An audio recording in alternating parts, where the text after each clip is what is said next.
crop later. Hopefully that's okay. I'm pretty sure it's this lens here on the bottom. But if you just look in this, so if I want to look at any of those three, one. Yeah, if you ever want to address the audience, just look in the general direction. We're far enough away. Okay, I'll just focus right on that one. This one.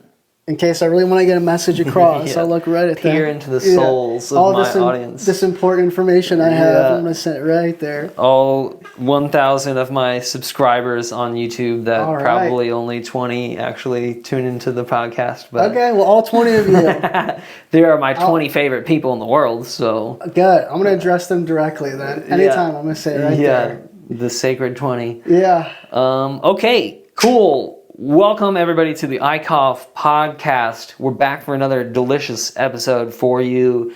And it's special today because, as you can see, I'm joined here in my home office studio by the one and only Joe Sciacca, Flock of Flame. That's what I call him. That's not what his name is, Joe Sciacca. I like it. Yeah. I think you can add it on there. No problem with that. Sweet. I'm gonna keep saying it because it's fun.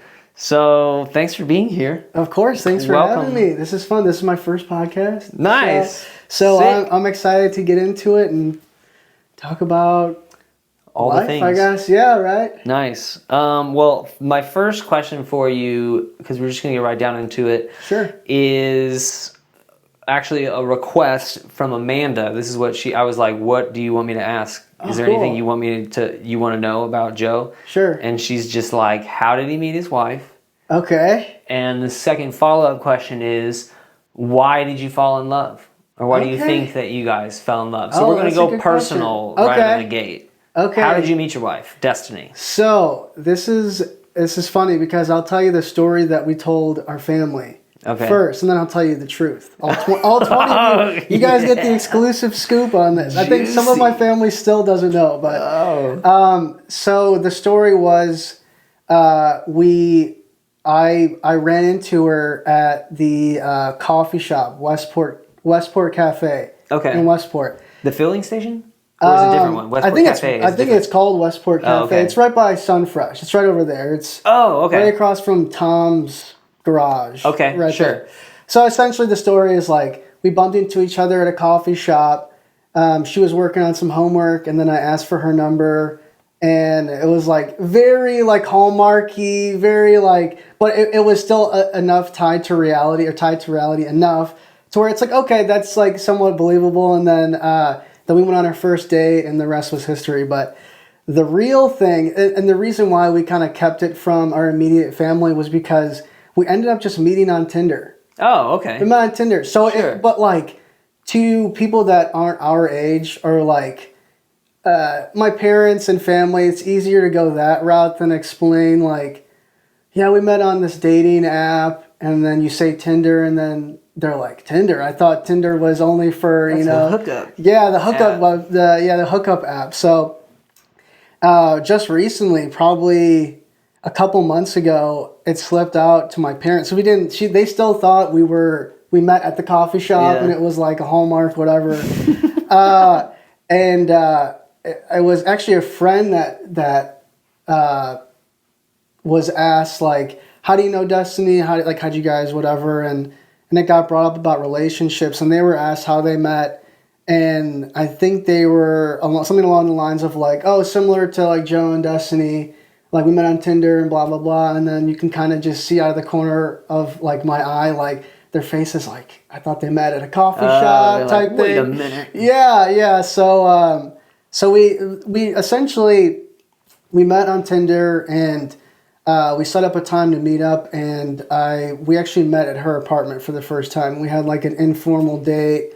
We had planned that we would meet up there and then go get pizza. We ended up just staying the whole night, just hanging out at her place. And I think we actually did a little bit of like sculpture with some clay. Nice. Yeah, and we just talked about like life and her kind of background and her past experiences. And essentially like we bonded over like talking shit about like either exes or like family drama and stuff like that. But I think the moment that I like really kind of at the beginning, I knew that she was, special in a lot of ways. She kind of had that edge to her that like drew me in, if that makes sense. Okay, where sure. it's like, she's experienced a lot, and but she was really like well-spoken, really down to earth, and like just someone that like you can talk to about. Like immediately, we just started talking about like some personal stuff but like we just made light of it and joked about it, which was like one of those main factors was like having fun. I want someone to like be able to be yourself around, and I felt like I could do that with her. And after that first date, we had another date, and each time we met, it was like we knew each other very well, like almost like we were already friends before that kind of type of thing. And I think I can't remember like a specific moment that like I knew she was the one, but it like ever since that first date, just realizing that like she was different from anybody else that I talked to, and I could just feel that like whatever I was saying, it was honest in who I was, and I could tell it was the same with her. And I think it just slowly, but actually pretty quick, we like got closer, and I think just realizing that the care that we had for each other was mutual, and was each time we talked and hung out, it grew. And I just realized that along the way that it's somebody I would want to spend the rest of my life with. Nice. So, wow. Yeah. I'm sure I'm missing some core details, and if she sees this, she'll remind me of it. But all in all, it's just she's a great person. She was then, she is now, and I admire a lot of things about her, and I think she's one of the strongest people I've ever met, and I'm inspired by all the stuff that she went through, and is such a great such a great person despite every reason not to. Okay, yeah. I think that like in the core, one of the main things is like, there was so many opportunities where she could have been, gone down a lot of different paths with, and just not been a great person due to, experiences in her life. And despite that, she chooses to be a good person and caring. Nice. Despite that. So I think that amongst a lot of things is kind of the reasons why that really bonded me to her. And so what role, if any, does she play in your artistic practice? Like, she seems pretty supportive from the outside. So definitely. Is she an artist too? She's definitely, she is a very creative person. She doesn't do as much like traditional artwork. She Physical does making of things. Yeah, but she's a really good eye for design. Okay. And she with fashion, she's she does a really good job with knowing what's looks good on her, other people, and like how to creative in a lot of different ways, like design and fashion and stuff like that. And the role that she plays, I guess, in my art or my creativity is, there's a lot of like direct inspiration that that I've gotten from conversations with her about subject matter, and the way that like critiques along a mid process of creating.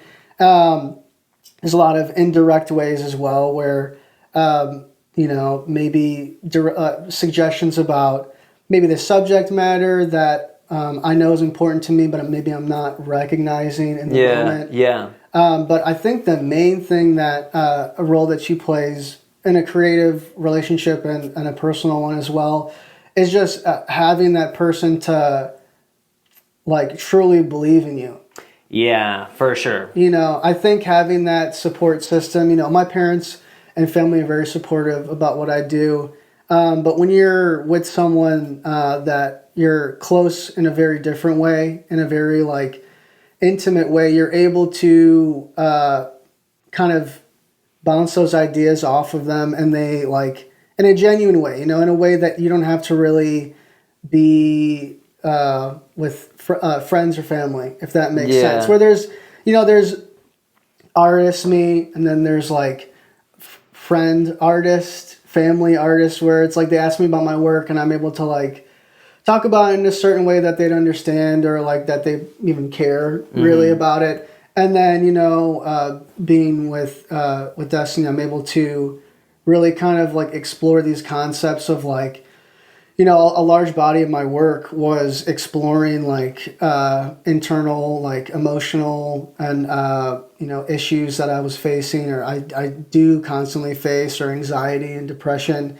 And those are just certain things that I'm not comfortable sharing with friends or family in that way. So it was cool to, or it is cool to be able to find like a little bit of inspiration, and then kind of talk it through and explain and figure out why I actually feel that way and how to interpret that.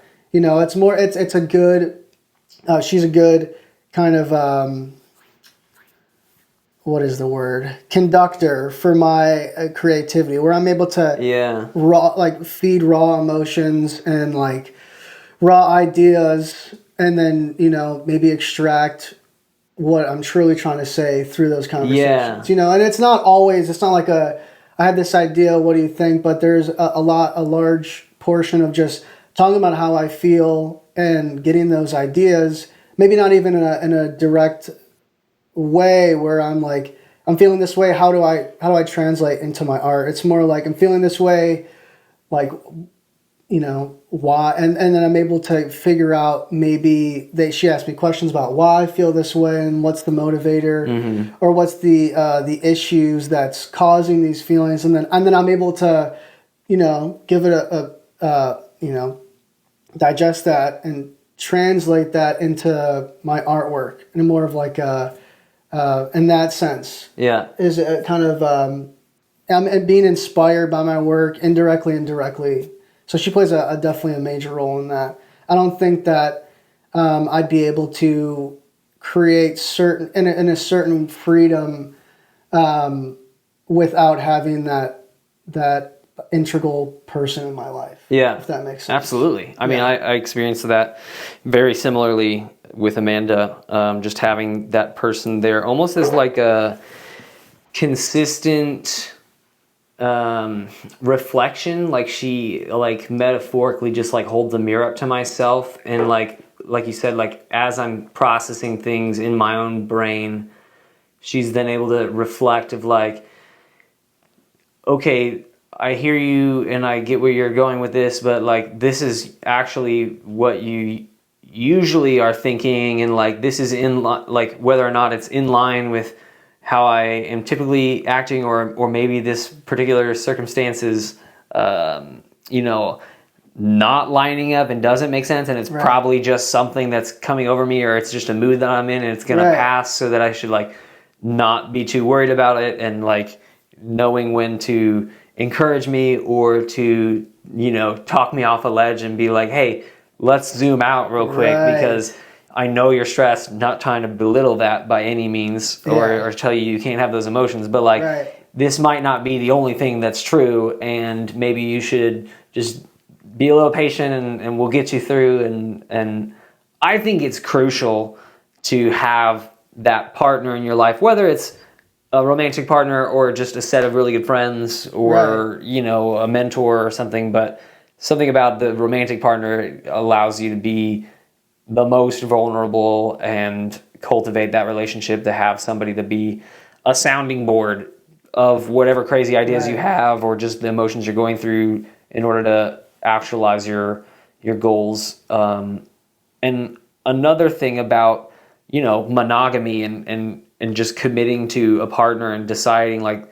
we're going to be here for each other, and that's the decision that we're making, and that promise to each other, I feel like frees up a whole side of your brain for creative endeavors. Like that's just like I think a lot of people want a partner, whether they like, despite how much you value your independence and how alluring and attractive it is to think like, oh, if I am single, I have all this freedom to pursue anything I want. I don't have to answer to anybody. I can do whatever I want with my time. So I'm not limited in any capacity. And I can be 100% self-reliant and independent. And I don't have to make any compromises. I can do whatever I want, spend my time how I want, whatever, and be super selfish. And the entrepreneurial life tends to be somewhat selfish anyway, so it makes sense that people would want to like preserve that. Because I felt that way in the past, all through college, coming out of college. I'm like, I have this idea in the back of my head that I want to pursue this goal of being an artist, and I know how much work and concentration and focus that takes, and I didn't want anybody to get in the way.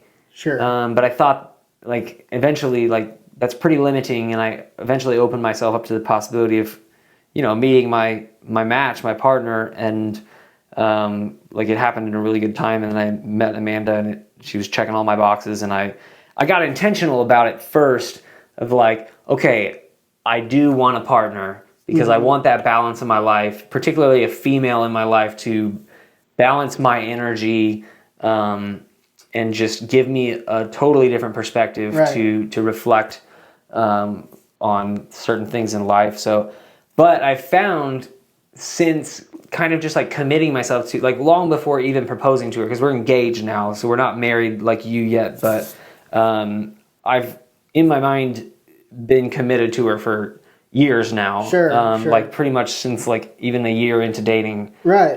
was already at that mindset. And it's ironic how people define relationships as not being free. Right. Like, you're the opposite of free, because you're taken, you're spoken for, you're off the market. But actually, because of that, it frees up everything else in life, because a partnership is such a significant decision and challenge to find that. Right. Of all the people in the world, to find your one person, right? It's not an easy thing to do. Like, that's the biggest thing to do. It's bigger than any job, any study in school, any, you know, direction you want to take your passions or whatever. Like, that's like the most impactful probably decision that you will make, is I'm going to marry this person. So, like, you check that off the list. Not that it's easy. It's going to take work the whole time, constantly. Like, it's a constant conversation of compromise and figuring that out and navigating it. It's not easy. But, like, you found that person, so now you don't have to worry about it. Right. Then you don't have to, like, have that, you know, wonder and self-doubt and, like, am I worthy of love and stuff. It's like, well, you have that. Yeah. So I think that's, like, a good argument for being monogamous and putting the time and energy into thinking about those things, like, especially as an artist, when there's so much uncertainty in just the entrepreneurial aspect of being an artist, and all the self-doubt and just what a, you know, mental and psychological battle being an artist is in general, like, the innate part of that process. Having a foundation and a rock that's always going to be there, somebody that consistency, I think, is, like, definitely massive for an artist to have. So that's why I thought it was, like, somewhat relevant to ask. I think I totally agree. I think that there is this, like, misconstrued idea that that being married or just being in, like, a serious relationship is that's gonna replace my goal. That's gonna replace, like, that's going to absorb all of the creativity that I have, or just, you know, like, your whole world is now, like, there's a big wall up now, and, like, oh, like, I'm not going to be able to do X, Y, and Z because I'm in a relationship. And it's actually the opposite, or I found it to be the opposite, that when you're with the right person and, you know, you make that commitment, you're able to, like you were saying, that, like, you're almost more free to, you know, you have that security, and that, like, the person that you're wanting to be with, that shares the same values and supports you, essentially, when you're with the right person. Yes. When you're with the right person, a lot more doors open up. And I think there's, like, this weird, like, you have to be this, like, tortured artist to, like, create, like, really meaningful work. And I'm sure there are plenty of people that aren't in relationships that can still have, you know, to still create great work and have those same opportunities. But I don't think there's, like, a direct correlation to, you know, once you find a partner, that like all these freedoms that you once had are just taken away from you. You know, I personally, I feel the same way, that like now that I have someone that like supports me in a way that like I needed, it frees me up to like, you know, I don't have to be a different person around you. I don't have to follow these like the societal norms of like, okay, you're in a relationship, so now like you're not allowed to, you know, do certain things or be a certain way. But like I said, if you're with the right person, you're still able to be like who you want to be, but you can also be a better version of who you are, and Totally. you can be more creative when you have someone that supports you as much as you support yourself. And even more so, definitely when you don't support yourself. Yeah. Because I've, like you were mentioning, there's a lot of times where like I'm working on something and it could be going great from the outside perspective, and internally I'm like, this is a piece of shit. This sucks. I suck. Like this is I've worked so long on making something, and this is garbage. And you know, you need to have that person in your life, or it's great to have that person. You don't need to have the person, but for me, I need that person to It helps talk me off that ledge and be like, you've just been working for like 8 hours. Yeah, step away. Take a breath, step away, and then you come back, and maybe you still don't feel great about it, but at least you have that time to reflect and talk to someone that has the same views and the same you know, appreciation for the work that you're doing, but that different perspective that like, you know, it could be as simple as like you just been working for too long, or you know, you just need someone to like kind of just tell you to like, you're wrong, it's good. Or even if it isn't going right, to be like, hey, like it's okay, like not everything you make has to be as great as the things you made before. Yeah, amen to that. And a lot of the times, like those failures and those things, you can take a lot away from it. Be like, you know, it was maybe one or two things that in the process of making it that lacked in the overall creation of the process, or point in the process that you were.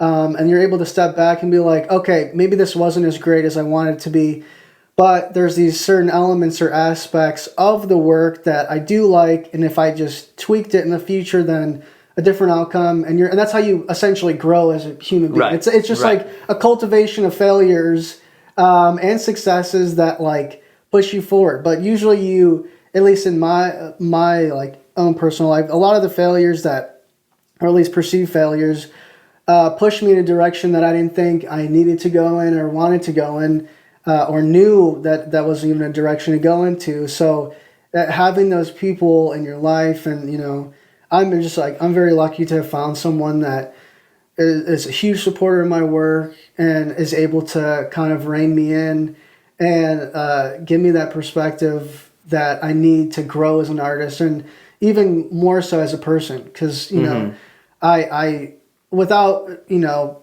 progressing and growing and evolving as a person, then it may or may not reflect in your artwork. For me, it definitely does reflect in the type of artwork that I make, or the purpose behind it. And yeah, I think for me, it's crucial in like my creative process. So I definitely agree. Yeah, no, I think that's definitely well said, and it is important to note, like, the right person does matter. Like you said, like it has to be somebody that understands enough about the creative process to allow you to do your thing, and is going to be willing to put up with the ups and downs of that journey. And like, that's not for everybody. Not everybody understands that. And whatever it is, even if you're not an artist, like just to have somebody that is willing to learn and understand what's important to you and what kind of like motivates you. And I think the value of whatever relationship that is, whether it's romantic, mentorship, friendship, family members, like the amount of value you can receive and give within that relationship depends on your understanding and your knowledge of yourself. Right. And what you value and what's important to you and what you care about. So I think self-discovery is like my own self-discovery, and actually doing the deep work and looking inward and figuring out what I actually want specifically out of life is the only reason I'm even in the position that I'm in to be a partner with Amanda. Like I'm only able to even have as good of a partner as she is because I did that work first. Like I'm not taking all the credit. Like it's a two-way street, but like she's an S tier partner, and you know, I would not have that if I wouldn't have done a year and a half worth of like making lists of things that I value in life. Think like, how do I like to spend my time? What do I want my life to look at? Like, what are the qualities that I desire in a romantic partner? What are the qualities that I do not like, that turn me off in a partner? And getting real about that. It doesn't sound super sexy of a thing to do, but like, I think it's crucial. And I don't think you have to do that to find a partner, but like, the more you do that, the better chance you have of recognizing that person and qualifying them for that role when you meet them. You know what I mean? Yeah, 100%. So it's such an important part of life that I think it's worth at least doing that work. So definitely. I think we can transition from that into talking about you specifically and how you like to spend your time, because that's something that I think about a lot.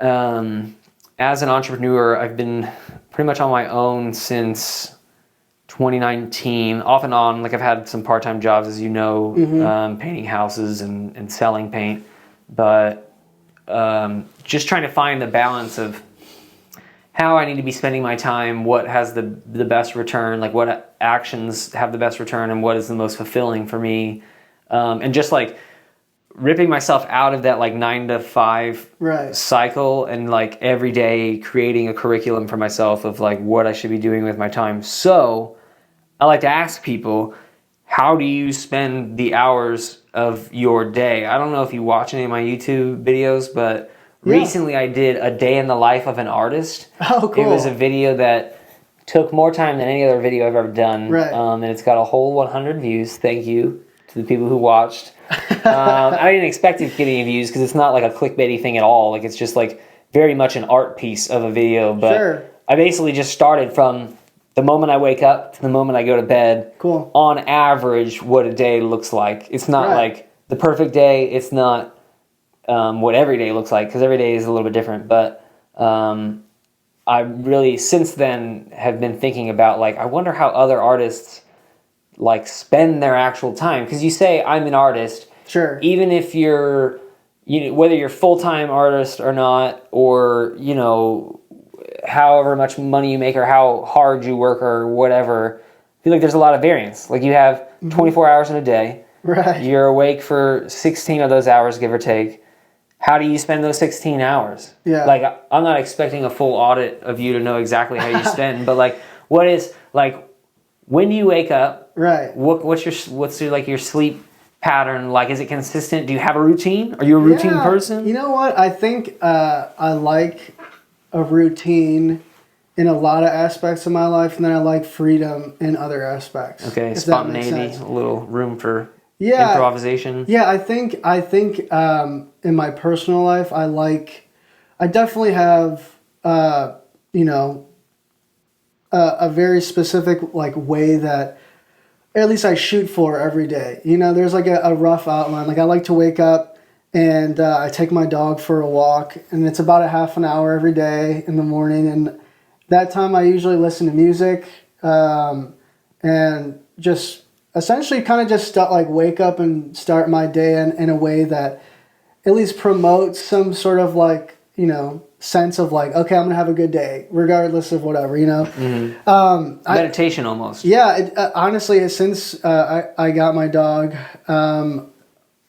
about 2 years ago, almost a little over 2 years ago, and having that half an hour in the morning every day and then a half an hour at night as well. But we'll get to that. Yeah, chronological. Yeah. It really is meditative. There's a lot of times where I'm listening to podcasts or music or like, or just like kind of trying to take in my surroundings on that half an hour. And so starting off is walking my dog, and then a lot of the times it really just varies about like I'm thinking about what I need to get done that day, whether it is like my 9 to 5 job or like the creative projects that I'm working on. So after that walk, I usually, it depends because I'm still splitting my time as painting houses, and then after that, kind of working on my own creative projects. But during that 9 to 5, where I'm essentially like I have a list of tasks every day to do, and as I'm doing those, it's not like there's not a whole lot of like a creative stressor throughout the day. So I even though I'm like it's more labor intensive doing the work, that allows me to kind of work on projects in my head and work about like Totally. to do some like introspective thinking about like what is the purpose of like what I want to be creating. So it's either like a work that I'm currently working on, or like just doing like a real basic like kind of a stoner, like what's the purpose of life, like what like why are we here, but in a real sense, kind of just like what am I trying to do, or am I trying to say with my work? Is it you know a commentary on the political state of the world? Is it more of a representation of my like of how I view myself, or is it okay to create just to create because it's like this innate sense of like my being where it's where it could just be like I think this is like what I see or what I'm feeling is like this is something that I want to replicate just for the sense or just for the sake of creating. So during that 9 to 5, I'm kind of going through all of like I'm cycling through like the whys, the why nots, the purpose, and then like the future action of what I'm going to be doing after I'm done painting walls, essentially. And then when I get off, I like to connect with Destiny, my wife, and talk about our days. I just feel like if I just go back to back, from work to work, there's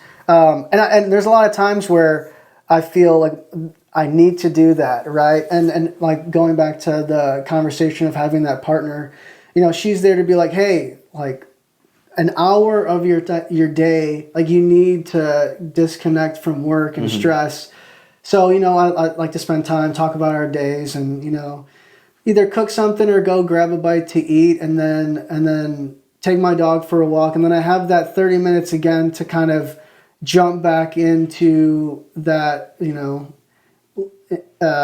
introspective thinking where I'm back to like, okay, I had the whole day to think about the whys and hows and all that. And now once I get back, I'll have that time to actually create or not, or, there's a meaning behind or purpose to that time you're going to set aside after the walk, so those that half an hour in the morning, half an hour at night, sometimes unintentionally giving me that, forced break where it's like this dog has to go on a walk and he needs to do his business and have his fun. And it's giving me that time to, enjoy the moment and also just kind of do some, inward, reflection of what I'm doing. And then after that, there's some days where I just sit in my studio and I can't, just doodling for doodling's sake and just trying to just do something. There's other times where I'm like in the middle of a project like I am now where it's more of intentional work where like I have the idea, I have I'm like a certain percentage along in the process of creating it. Then it's like, okay, I'm going to work on this part today. And there's another aspect that we were talking about before the podcast that where it's purposeful, like you're almost doing research about your own like surroundings to go towards your work, like whether it's reading a book or even for me, I like to watch a lot of like animes, where like I have that time to appreciate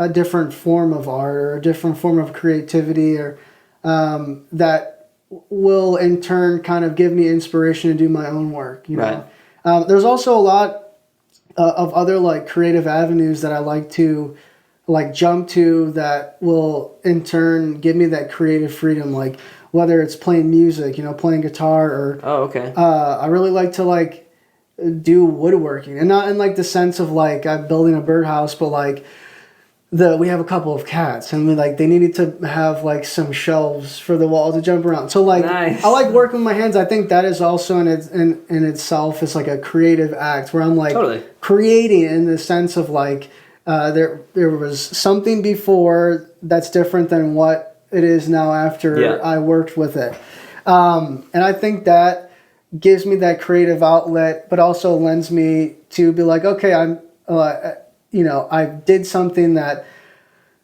checked the box of creativity, but then I may not have done like created artwork in that traditional sense of what I was planning on doing it. But then I'm like, okay, then tomorrow, since I did something today, I have this extra motivation to finish what I was working on or create or start something. The times when you're not creating are just as beneficial than when you are. It's as beneficial to the creation than if you're just constantly working on something. Yeah. That is, if you're not getting anything out of it, you need something that, you need that time to think about it. You need that time to kind of step out of that creative process in a different way. So it's still contributing to what you're doing as a creative person, but maybe it's not a direct, like I'm putting paint to a canvas. Right. Tangible, direct application. Yeah. Action. Yeah, and I mean that for the most part, my schedule is like, that setup where I walk the dog 9 to 5, walk him again, dinner, walk him again, and then work on my stuff. But how many hours? Like between walk and bed?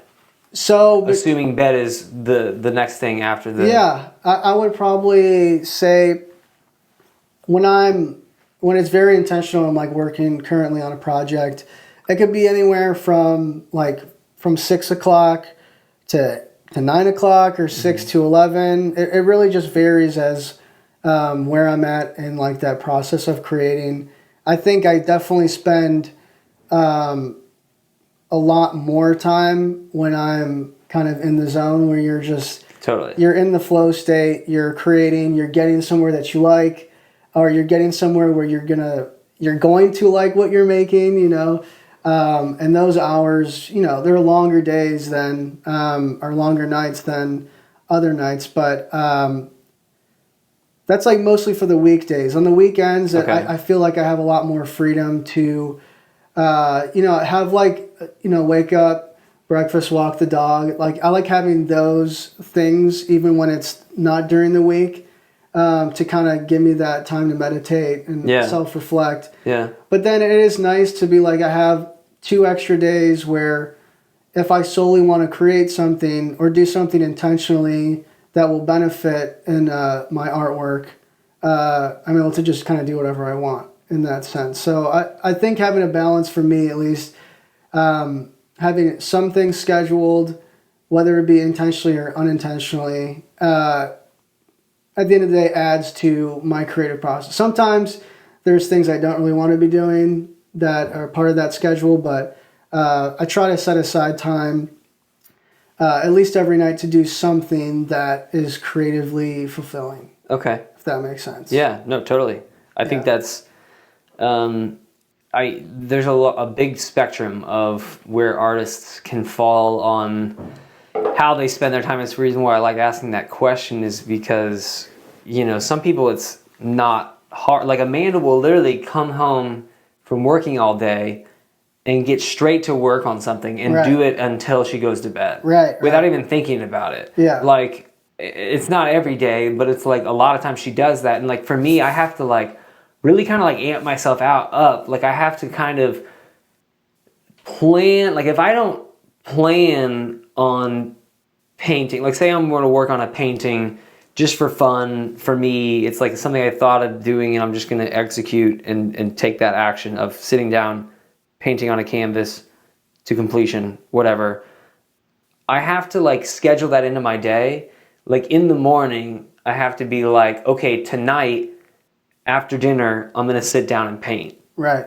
Even if it's not like in my phone on my schedule physically, like I have to have had that thought like and be like, I'm going to do that.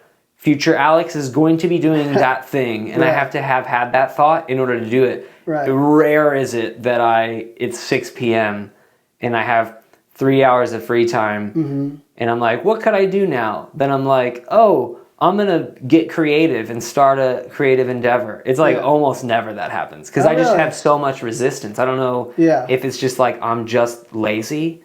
It could just be like where my energy's at in that time of day. Yeah. Like for me, I'm more of a morning person. So like my best work is going to come somewhere between 7 a.m.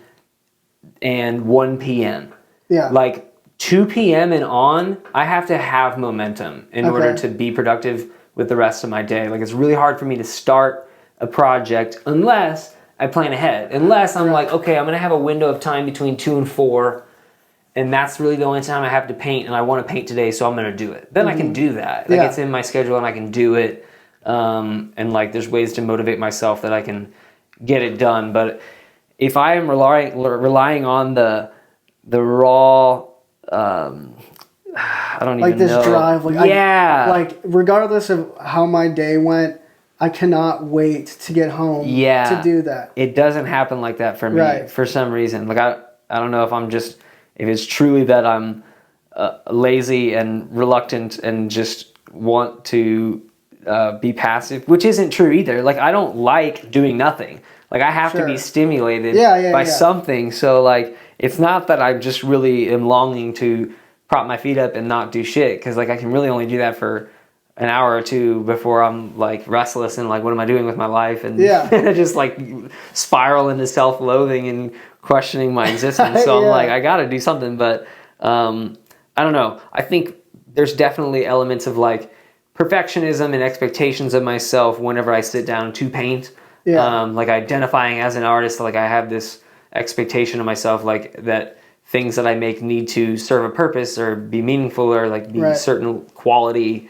And I think that definitely plays into the resistance of like, I don't want to do it if it's not going to be good, and there's no guarantee that it can be good. So if I just don't do it, then I don't have to face that. Right. So you won't fail if that's you did. part of it for sure. So no, I think that's total. I think like what you said is that you do your best work in the morning, and everybody's different when it comes to like even outside of being an artist. Like some people are morning people. Some people like work better when they're like they sleep in, and then now they have that motivation. So like I think that there's a lot of like external factors that that make us feel like we have to be a certain way. Yeah, totally. When it comes to like I have to have X amount of hours working on a specific piece to be an artist, to qualify as like it's like if I check these certain boxes, or if I run myself ragged, like creating like, okay, I'm an artist now, you know? And I feel like I struggle like with a sense of like guilt. And I think that's probably partly due to like kind of like having this like weird guilt and anxiety since I was a kid, you know, maybe due to like kind of more of like a religious upbringing. But I feel like that there's this sense of like, if I don't do this at a certain time, that like you're living this like falsehood. You're not really an artist. And that's actually something like my current schedule right now, I'm working on a piece that is it's kind of it deals with man, I can't think of it right now. Is it something with the with that coffee brand? No. Sorry, I just had like my brain just went blank. It's dealing with like imposter syndrome. Oh, okay. As an artist, where you know, only like 1 out of the 10 times that I've made something that like I feel like, oh, I'm an artist. Like this is everything went to plan. This checked the boxes of being an artist, and this work that I'm exploring is like is exploring that feeling of like, what does it take to, qualify as an artist for myself? Yeah, right. Where like, is it really the amount of hours that I'm putting in as an artist? Is it the amount of work that I've produced? Mm-hmm. Is it the amount of galleries I've shown in? Right. Like what really like qualifies me as an artist, and also what qualifies the success I've had as an artist, which is something that like that I kind of struggle with as well. That like, I've had a lot of like really cool projects that I've worked on, and gallery shows, and working with some really cool brands and artists, but sometimes it's really hard for me to like absorb that and realize that those are like times that you were successful and you are an artist and that you qualify.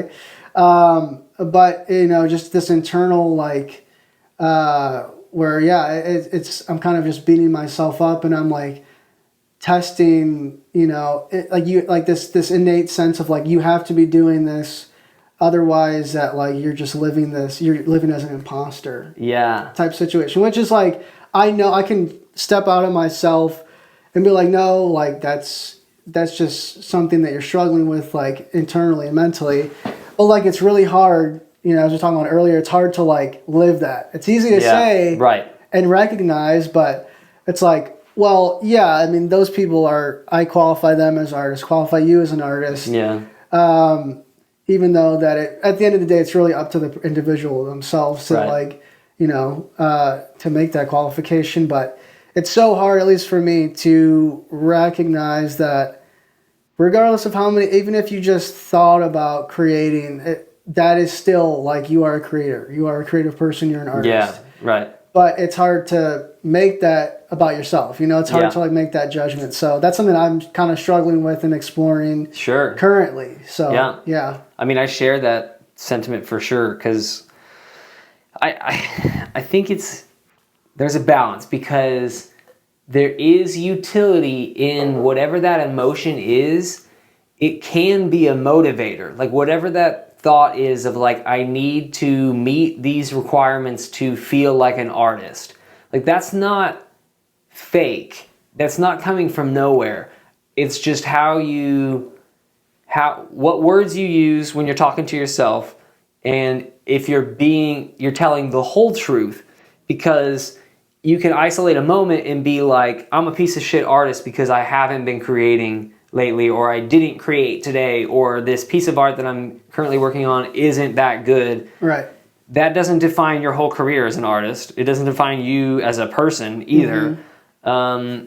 But like, whatever that is, like it's not completely false either, because having that insight and that reflection and being honest with yourself about, okay, maybe this piece of art isn't the best I've ever done, might inform the next one to make that better. Right. So like, I think it's just like, yes, practice compassion. Yes, foster a routine and a habit and a process in your life that allows you to consistently create to meet those internal requirements, even if they're not actually what qualifies you as an artist. Because like you said, so many different things play into being a creative. Even just creative thought is a part of the creative process, and it's definitely easy to overlook that and not think that qualifies, but it totally is valid. And I'm glad you're saying it, because that's maybe something that I need to be aware of too. Right.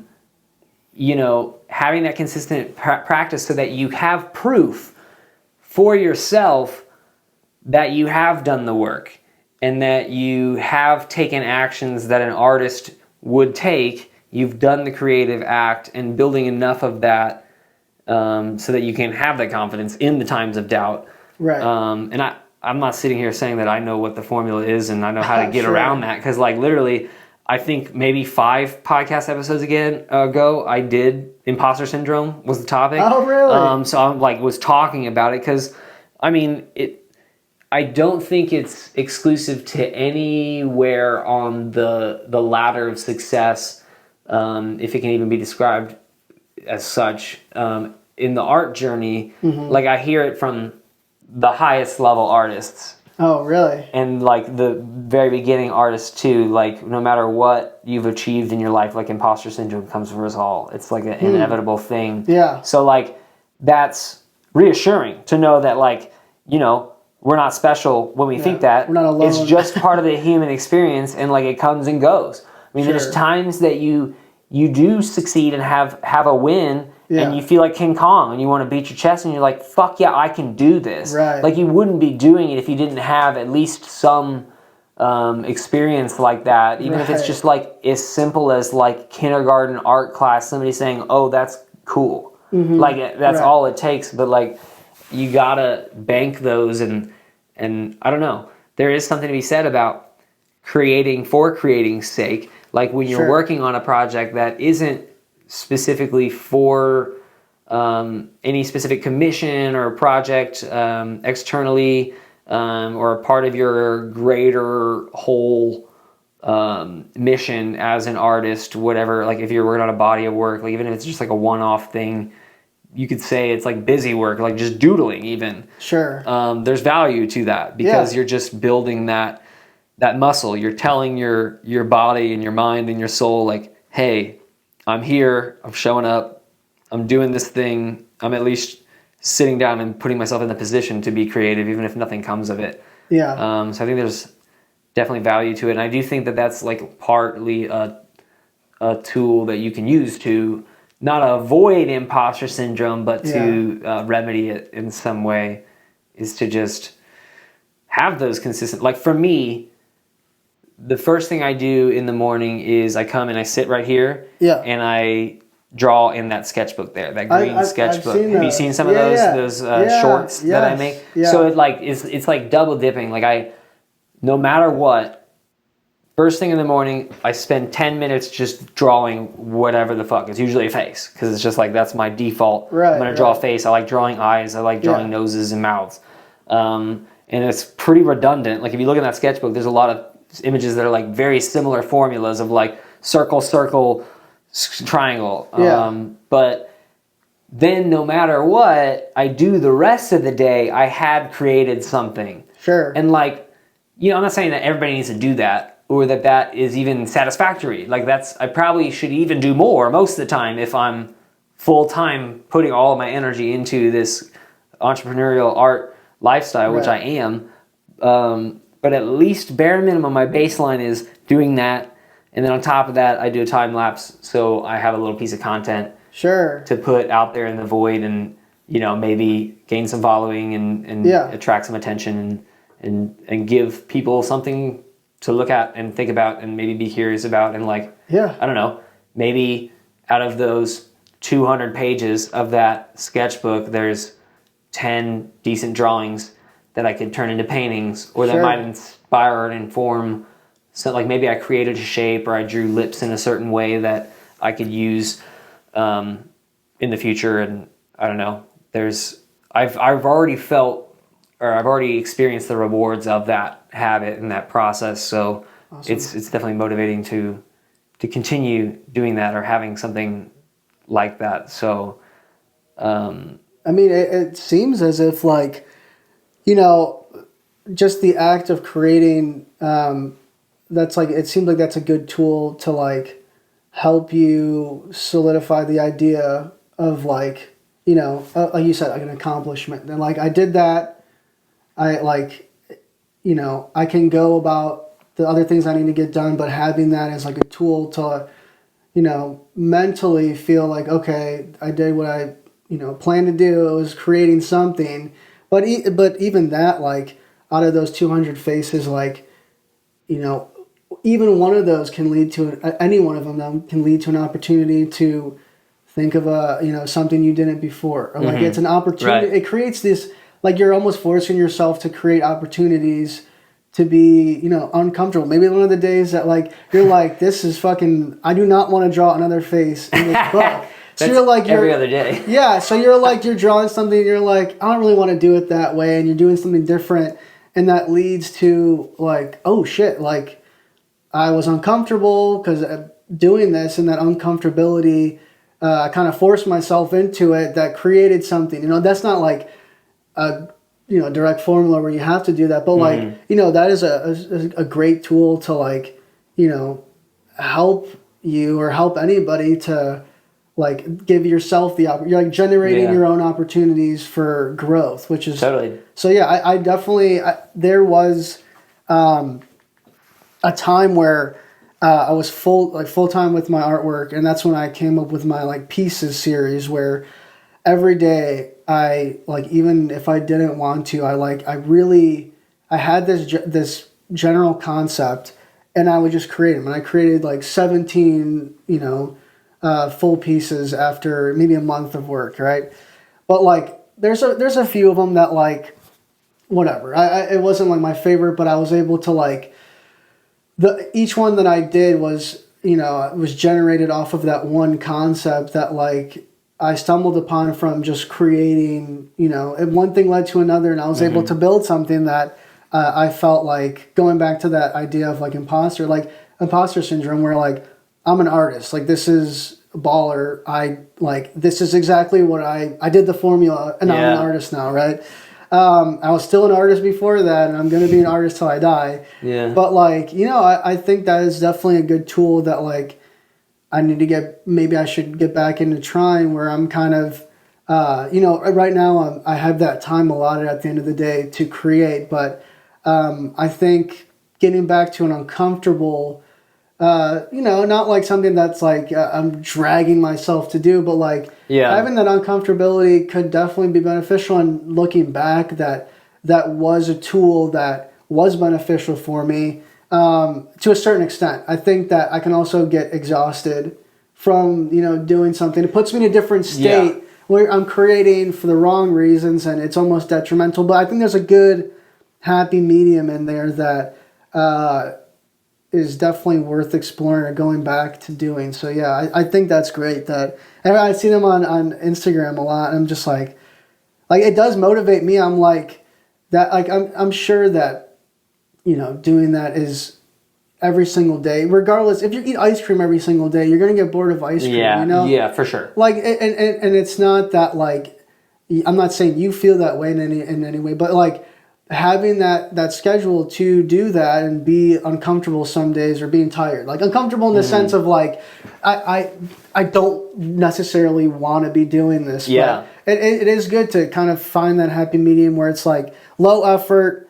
You have a plan. You can walk in here. You could still be a little tired and do that. So you're uncomfortable in like this, like in certain ways, but not detrimental to your overall creative process. Yeah. So and the way your schedule is, and I don't know your exact schedule, but you're creating, a lot of your time is in the morning. That's when you say you work best. So you're kind of condensing all of that creativeness into, the morning. And that's that's a good amount of, if you look at it from an hours perspective. Yeah. For Amanda, I don't know what she does during the day, but, and for myself, like, I'm not doing a job that's creatively fulfilling. Yeah. So at the end of the day, I have that built up. Yes. So maybe it's 4 or 5 hours of like, I'm fucking locked in. This is what I've been looking forward to. Yeah. But yours is a little bit more spread out, and you've accomplished so much that like you should be able to feel like, quote, lazy. Like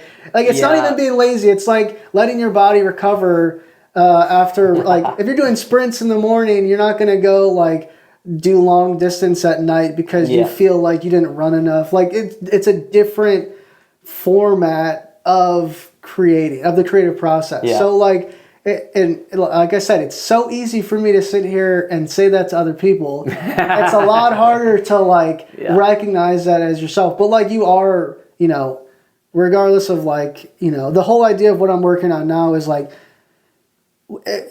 is my schedule, like we were talking about, that you asked, is that like, does that qualify me as an artist? Am I doing enough to feel like an artist? And that's a really good thing, that like a question you brought up previously about like the schedule. And I feel like that there's part of me that some days I do feel like it's enough. Some days I wish I had more, but I used to be a golf caddy for a really long time. Yeah. And I'll use the analogy of golf. Like, I'm not a big golfer, but I was around it for a while when I was younger, and there was a lot of trash golfers, right? And I think like, like why do they keep coming back and playing? Because they're ass. Like they suck at like, in a general sense, like, caddy for a lot of golfers that are average, a lot of golfers that are great. But these people, like, they're having a great time even though they're frustrated. And it's because when they get like a par on a certain hole. They do really well on a certain hole, is the analogy. That's what brings them back. And yes. So the analogy of you finding those moments, it brings you back to being an artist. You're like, it can apply to a lot of things, but just I remember the specific conversation these golfers were having that, like they get a birdie, they get like a very good, they have a very good hole out of the 18 holes. And they're like, shit, I need to replicate that. So that's why they come back. They keep playing because that one success or that one moment is enough to have them call themselves golfers and drive to be a golfer, continue being a golfer. So like I try to think about that, and that's like what I'm exploring again right now is like, are these little successes or these big successes I have at larger intervals of time, is that enough to qualify, to self-qualify, myself as an artist? So it's good to have these conversations with other people that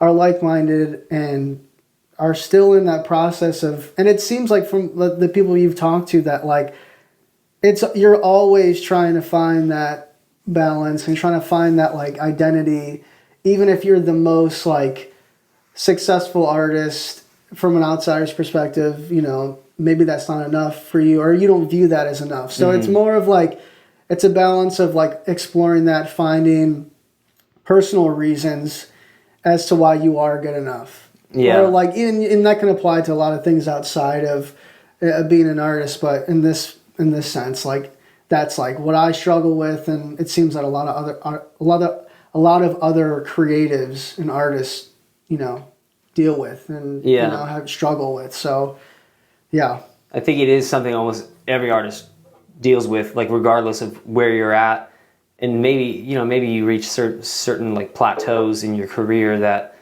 you can rest on, and maybe your skills get developed to a certain point where you're just like really just having fun. But I think like the whole growth aspect of it is kind of endless, and it can be translated to almost any other aspect of life too. It's not just art and creativity or career, be personal development, whatever. But the mantra that I kind of stick to and that helps me not get too caught up in the moment and isolated in whatever emotion that I'm experiencing is just, we're in it for the long game. Like that's what I tell myself, like we're in this for the long game. Like if I'm ever going to get to a point where I can not coast, because I don't think that that's actually what I want, but I do fantasize about a future version of myself that can just step up to a canvas, have his paints out, and just be like, do whatever the fuck I want, and be like, that's actually pretty fucking sick. And like, I can spend an hour on this and it is done, and it's like not a masterpiece, but it's like pretty damn good, like better than anything I'm doing right now today or in the past. And maybe somebody even spends thousands of dollars on it and trades me that money for that art. Like that I do fantasize about that time, but if I'm ever going to make it there, I have to have the mindset of I'm in this for the long run in order to get past those moments of self-doubt and the imposter syndrome and questioning what I'm even doing, and am I qualified? Am I worthy? Am I good enough? Like are my actions reflecting my goals and my desires? So what is your motivation? And maybe this is way too broad of a question, but I'm somebody that thinks about my role, my identity as an artist. It's something that I've felt for most of my life. Like art has just kind of always been there for me. But like what, I guess, propels you to be a creative in the first place? Like you already have established it now, but like, can you remember like back in a time in your youth where you were like, hey, I actually might be good at this art thing. Maybe it's worth pursuing to the point where you actually have been doing it so consistently. Like, you said you were religious growing up. Did you grow up Catholic? Yeah. Okay, yeah, I grew up Catholic, yeah. So I'm guessing you're not super religious anymore, but do you have like a spiritual aspect? Like you described meditation earlier. I don't know if I pushed that on you, or do you have some sort of like spiritual... I guess let me describe like my perspective on my career path and what motivates me to create and gives me the resilience and the persistence to continue creating, and like why I think it's worth actually striving for these goals and like pushing and developing myself is like I almost have like a sense of obligation. Yeah. Like it's not so much a humanly relationship between me and a God figure of like, God made me do this. I could describe it that way if I'm talking to, say, a Christian and just speak that language, for sure. I have no problem with that anymore. Maybe I did have a problem with that 10 years ago, but I'm kind of like past the point.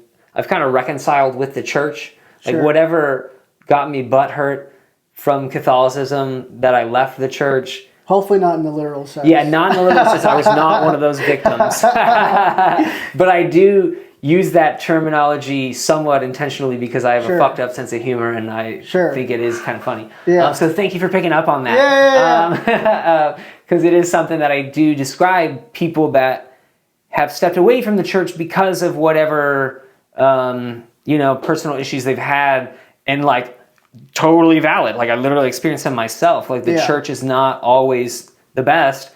In fact, it's been historically horrible about fostering genuine acceptance and compassion for every human. Right. Like that can be a whole nother podcast. But I've kind of reconciled that a little bit to the point where I can even like attend a Catholic mass and like really enjoy it. Like I can go to mass and like totally get my Zen on and like meditate and like just soak in the energy and all the reverence around me and just have like a really spiritual experience. Cool. Wasn't always the case. And then it's taken a lot of self-work, and like I'm not even saying people should do that at all. It's just like that's where I'm at in my journey. So cool. But I've always been a very spiritual person. I've always been a very psychological person, very motivated to develop myself, because I think that those are kind of one and the same. Like I think personal development, you could describe it in a secular way, and you don't have to attach it to any sort of religious tradition, but I think that is a spiritual act to want to grow in your character, in your skills of whatever your passions are as an artist. To me, that is a spiritual process. That journey is innately spiritual, and I do believe that humans, like what makes us human is our spirituality. Like I think that's what separates us from maybe some, I don't want to say less conscious, because we don't know like how conscious a bear is. Like we can have speculation based on like neuroscience maybe, and like self-awareness. Yeah, and like to a certain extent. We don't have that communication technology or advancement yet to really actually be able to perceive and have that insight of what other animals experience. So I'm open-minded to being wrong about that, but I do think it's a distinct thing in a human. In a human is our ability to self-reflect, to look at our past, see what we were hurt by, what energized us, and kind of be architects of our own lives in order to push towards a higher goal, some higher level. Because I think maybe you just create art because you just fucking love it. It's just ecstasy, and you're just doing it because it's like doing a drug. It's like, this is like coke to me. I'm just going to keep ripping lines of these paintings. I just fucking love painting. Yeah. That's not me. If I'm in the flow, especially like murals, it is easy for me to get in the flow and have a good ass fucking time. It could feel like that. Yeah, like if I show up and I start and I get past that resistance that's always there, I can get in the flow unlike anything else. Like I love the process of painting. I love the physical activity of putting paint on a wall. Right. Like I like painting houses because I like changing the color of a wall. Like I like spreading that somewhat fluid material with this flexible brush. Like I like the sensation like physically of painting and seeing the process. Satisfying to me. I enjoy that. Yeah. So I'm not trying to sound like super pessimistic or whatever, but I don't even know what my question is. I'm trying to get down. I'm not trying to put words in your mouth either and like make assumptions. You're good. But the way you talk and the way you speak seems somewhat spiritually inclined. Maybe that's a remnants from your religious upbringing. Yeah. It could be just conditioning. Yeah. But like, what is your view on that? Do you have some sort of like higher calling? Like I said, I feel like I have an obligation. Why would God give me this gift, this natural inclination to see things in a way that other people might not, to connect my subconscious and my conscious brain to my fingertips, to be able to translate a thought, a vision into physical reality on a 2D surface, to draw, to paint? Why would I have those if not to use them? Right. So for me, that is like art is almost like a religion for me. I'm not the best religious patron of my claimed religion, but it is something that is kind of like, it gives me a spiritual theme, I guess. It's a vehicle. Art is like a vehicle through which to grow myself. It's something to put my energy into that will develop and grow over time and give my life substance. It gives me meaning. Sure. I'm like, not that I'm like a chosen one of muralism or anything like that, but the it's art like God's created you to follow. Yeah, like I'm not trying to sound like that. Like it's like, but the thing is, I believe that about everyone. Like I think that everybody has something unique that they could bring. Not that you have to like invent a new art form or like create something super new. You can do something that's very similar to somebody else and it still be uniquely you. Yeah. And maybe I don't have the answer to this and I don't actually have a working theory even, but for me, that's something that motivates me, because if I don't have that somewhat of a faith in that future version of myself that I could become that, I don't have motivation to do anything. Right. Like, what's my motivation to do anything other than scroll on my phone or just eat food constantly and fucking ripping joints end to end? Like, I don't know what else I would do with my time, just like hedonistic indulgences. I'm not trying to like shame any of that activity or anything like that. Like, there's time and place for everything, but like you're like putting a reasoning behind why you create, and then the byproduct is that enjoyment. Yes.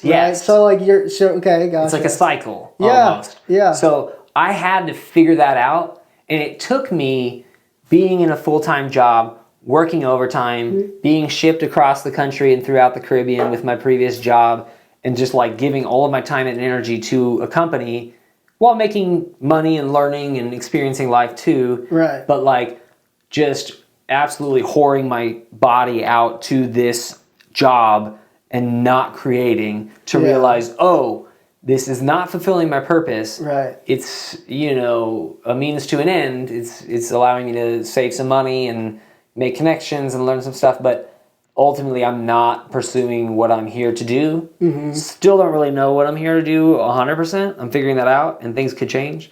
But like, I think baseline, I discovered I need to use these skills that I have. I need to like create something. I need to like make something that is for me, not for other people. It needs to be for me. It can be for other people if they're willing to pay me money.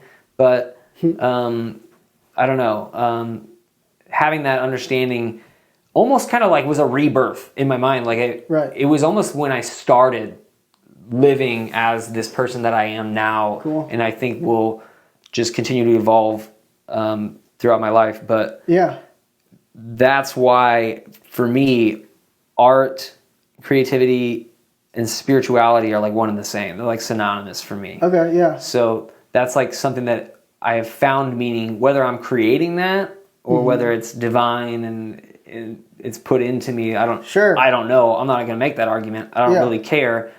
But it helps me set my intentions and it helps me stay on track. And it gives me a reason to live. Like, yeah, it's it gives you a purpose. It's an antidote to those dark questions of like, what the fuck am I doing? Yeah. Like, even if it's not like God coming down and saying, this is what you should do, maybe it is that, I don't know, but like, I've decided for myself, I'm going to make this my thing.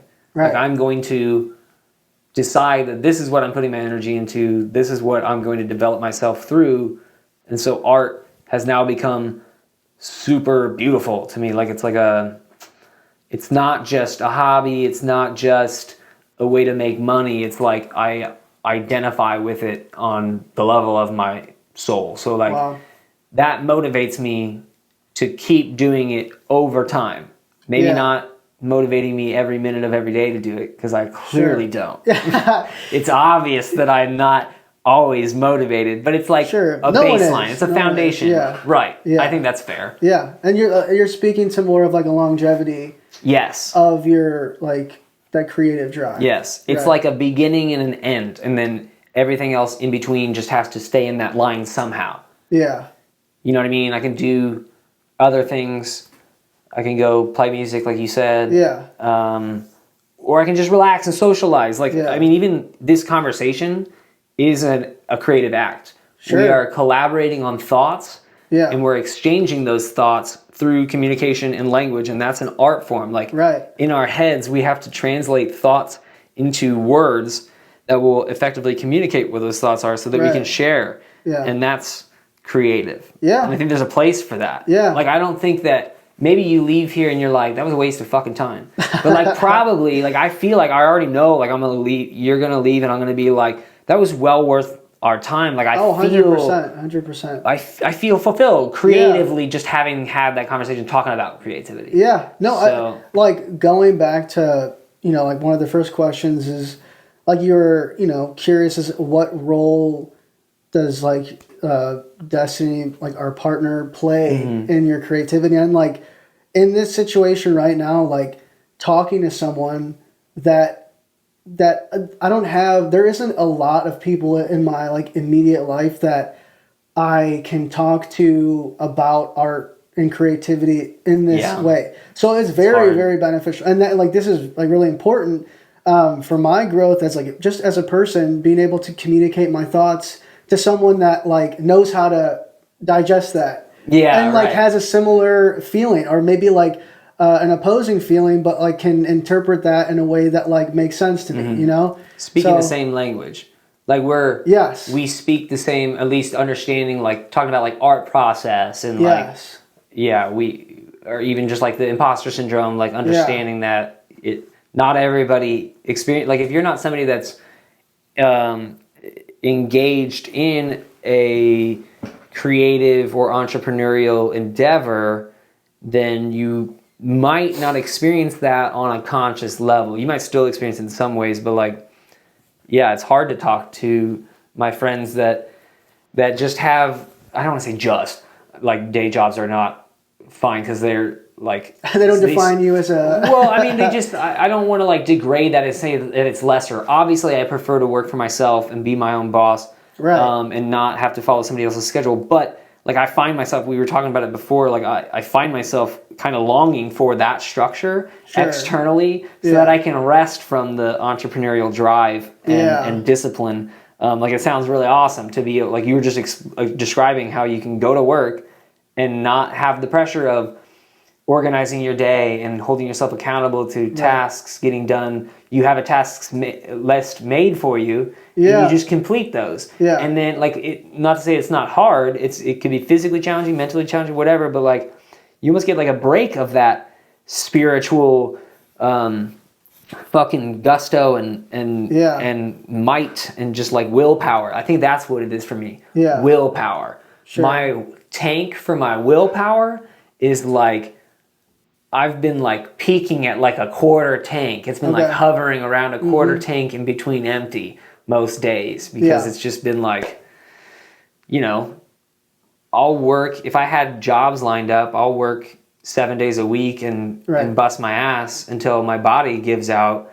But it's just like, I don't have that work lined up. I have to like go out there and hustle and market stuff that's gross. Yeah. Like, I don't like marketing. No. I don't like selling myself. Yeah. Like I like doing the thing. Yeah. I like painting the murals, but I don't like saying, "Hey, do you want a mural on your wall? Also pay me." Yeah. Like it's weird. It's like, hey, can I convince you to have a service that you didn't know that you needed before? Yeah. I Also, gotcha. it's expensive too. Yeah. It is like a weird kind of like, you must feel a little dirty. Yeah, you're like, for sure. Trying to sell yourself, and like and it's not in any way. Like, it's completely It's just part of society, part of like the society that like will pay you for your artwork, you Right. know.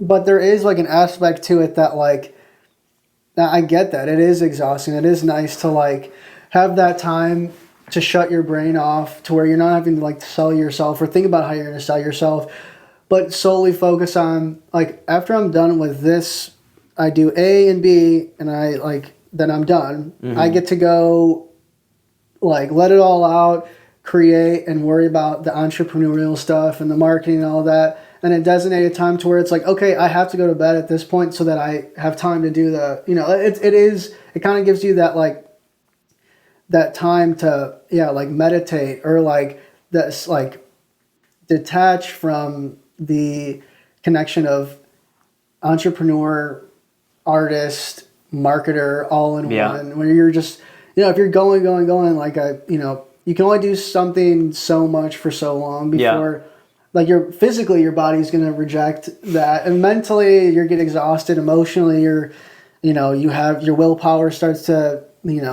wither. So that's why it's so important to have like, when you're not like, to recognize that when you're not doing that, you're still contributing to that. Like when you're not directly writing emails or making posts or whatever, you're still contributing to that, because you need that break in order to give more to that creative process, or to selling yourself or whatever.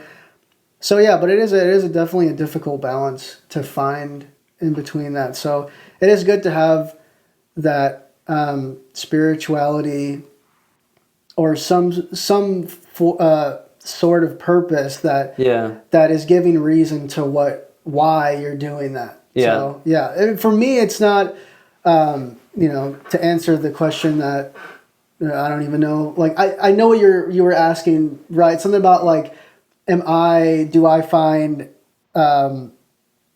I have like a spiritual sense connected to my artwork? Or just like, do you have like, even if you don't want to use the terminology and language of spirituality, like if you don't want to be like woo woo or whatever, you must have had some thought or experience or series of thoughts that accumulated to the point, like you studied art in college.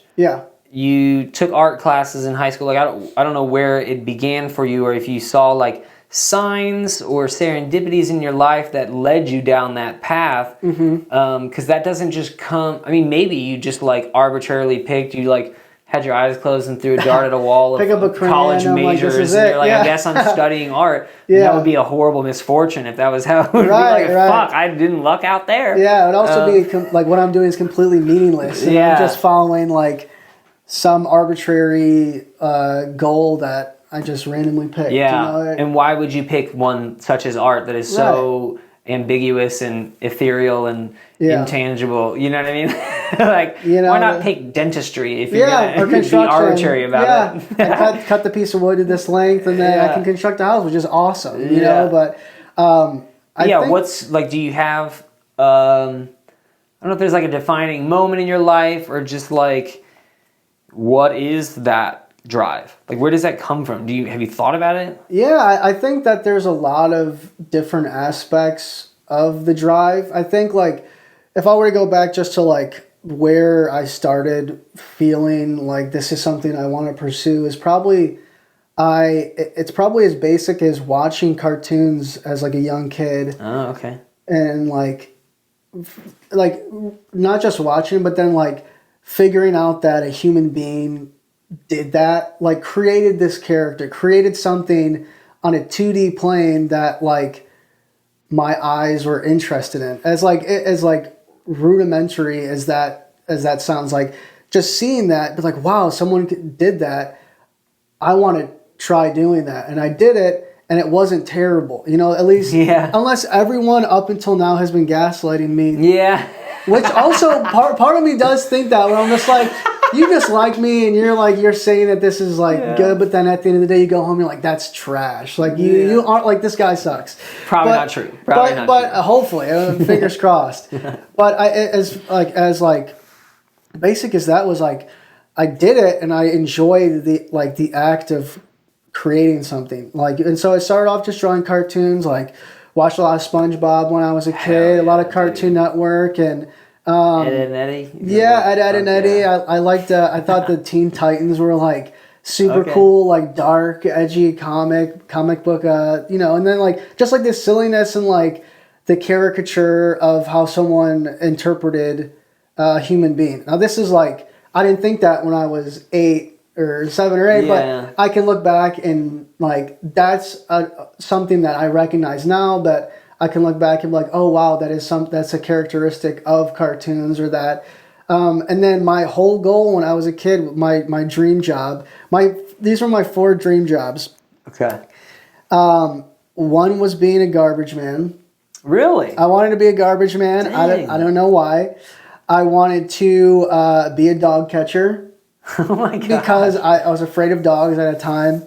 The third one is I wanted to be, this is my words when I was young, I wanted to be a hobo. I wanted to ride trains with a little stick and a bandana and a thing, and I thought that was like, I don't have to worry about anything. I'll just hop around trains. I don't know if like hobo is definitely not the right term to use now. That's all right. But at the time, that's what I said. And the fourth one, which is like that makes the most sense to bring it up now, is to be an artist for Pixar. Because of Toy Story. I remember I saw Toy Story. I had it on VHS. I probably drove my parents crazy because I like watched it before I went to school, after I went to school, every single day. The same movie. I just loved it. So my whole goal was to be to work for Pixar. And then it evolved into like being an artist. Like that was the core of it. Like that's what they do at there. So, and then I loved the act of creating. I loved the act of like being able to replicate something that I saw visually, interpret that, and either do a one-to-one where like this looks just like that, or like the act of like that green looks different than like I'm interpreting than what that green really looks like the plant, you know, something like that.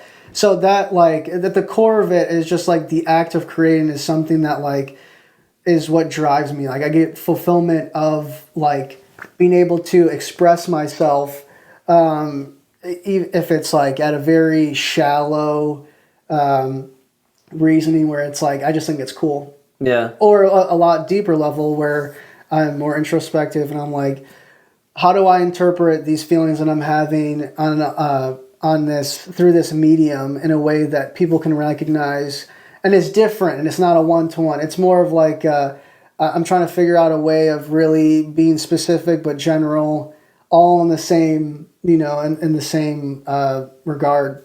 Mm-hmm. So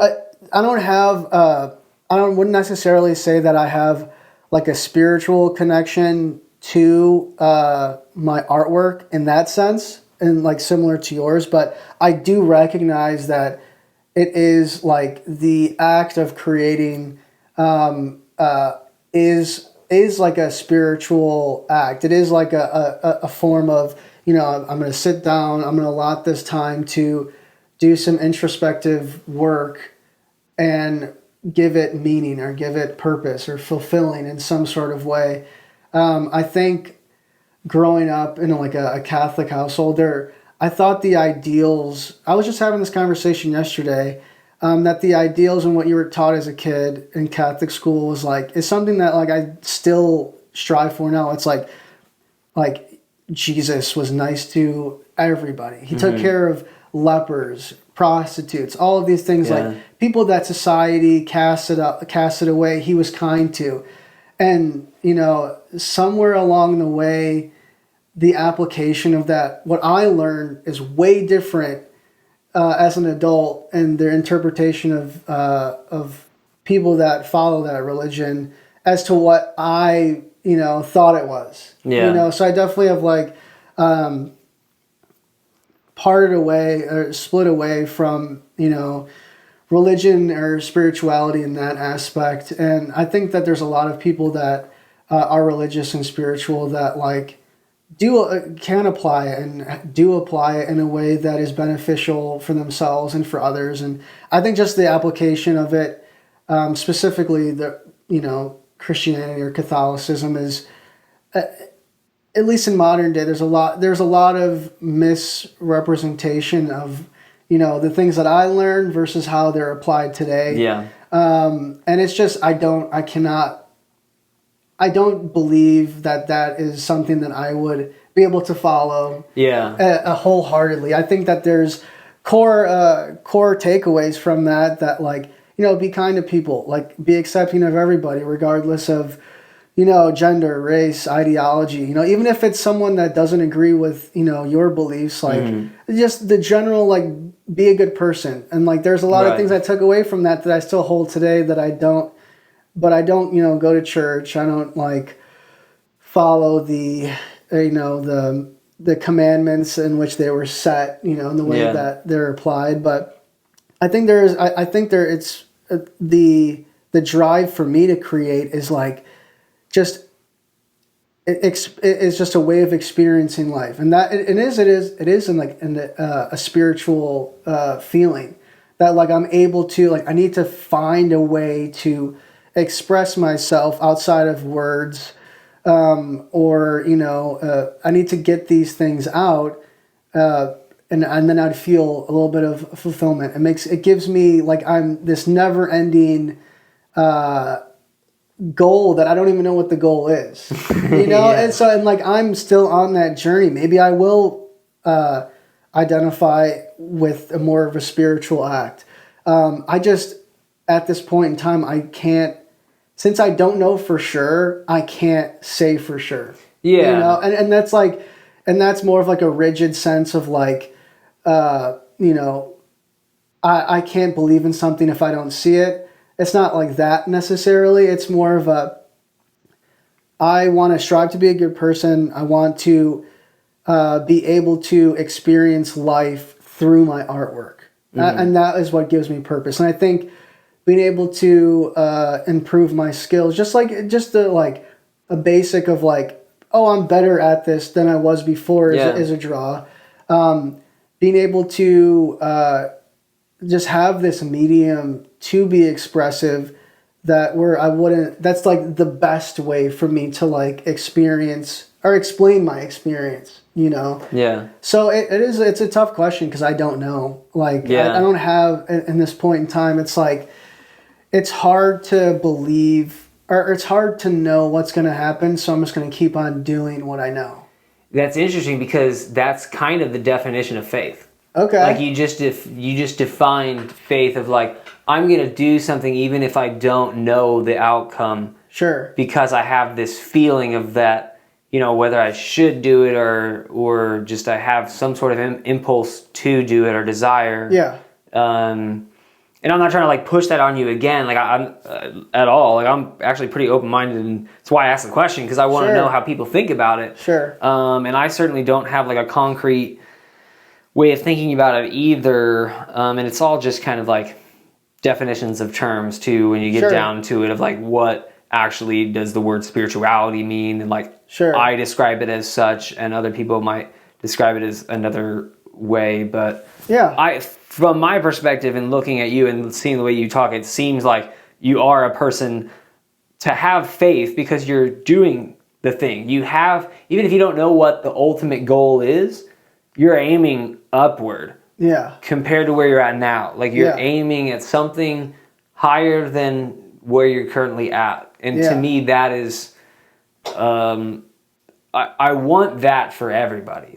Part of this podcast even is to encourage people to figure out what that is in their life, whether it's art, whether it's communication, whether it's service of any kind or a combination of all those. It doesn't matter if you're a painter or a musician or whatever, but encouraging people to think about that for themselves and find that, because I think that is it's not even necessarily the meaning of life, and it's not necessarily even something that you can like figure out in detail and specificity to where you could explain it and write a book about it, but like it's the thought that I think leads to the path that you're supposed to be on. Like asking those questions of like, what is my purpose? What would be the most valuable way that I can spend my time to leverage what I'm naturally good at, and what I'm passionate about, and like how I could possibly inspire or serve others in this life. And like those sound like somewhat religious or spiritual terminologies, but like I think if you take out that whatever disdain for religious experience, because like what you described, like I experienced that too. Like Right. with the church, it wasn't even necessarily the issues that I had with the Bible, although I do have issues with the Bible, and even the Catholic faith, the traditions within, like I don't align with those 100%, but like my issue was not even necessarily with the religion itself as much as the community and the people, the human Right. beings that Right. were flawed and preaching these and being hypocritical. And this is not me trying to judge and put everybody in a box or whatever at all. Like I like to think that I'm at a point where like I can attend any religious ceremony and find value in it and bring my energy into it without that bias. Like I at least want to be open-minded to that, because I think for the most part, even though there's a lot of evil within churches, Sure. that most people are working from a place of desiring more good. But like, you know, I also don't participate because it's really hard for me to separate those ideas and those philosophies from the actual people facilitating. So Yeah. anyway, No, I think I just the whole like purpose, at least the way I am thinking of it currently, is like the whole purpose of life for me is to experience life. yeah, And that comes in the form of like creating, and like outside of like creating artwork, like I love cutting hair, I love playing music, I love building stuff, I love like good food. I think just like if that's, you know, being spiritual, then I'm a spiritual guy.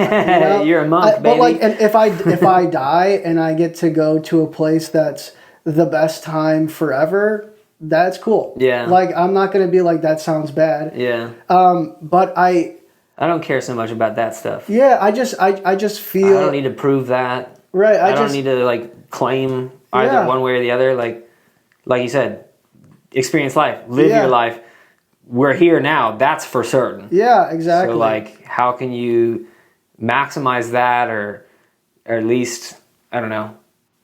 I don't know. I probably threw you off track there. No, like, you're good. I'm just as we're talking, I'm like thinking about it, and it's like I don't have a rigid sense of like the purpose of like why I'm here or why I create. You know, I have ideas, but like it's just, you know, grown. I just aim to be, you know, to evolve as an artist. Like I want to take my experiences, you know, as something as little as like, you know, taking walks with my dog, where like that can contribute to, you know, like moments on the walk where I see like someone being mean to their dog because it's barking, and I'm like, oh, I've yelled at my dog because he's done something that I didn't want, but like he doesn't know any better. So like I'm trying to just take something as small as that, and grow from it, and then to apply that to like this conversation, like taking moments that we're talking about that like may not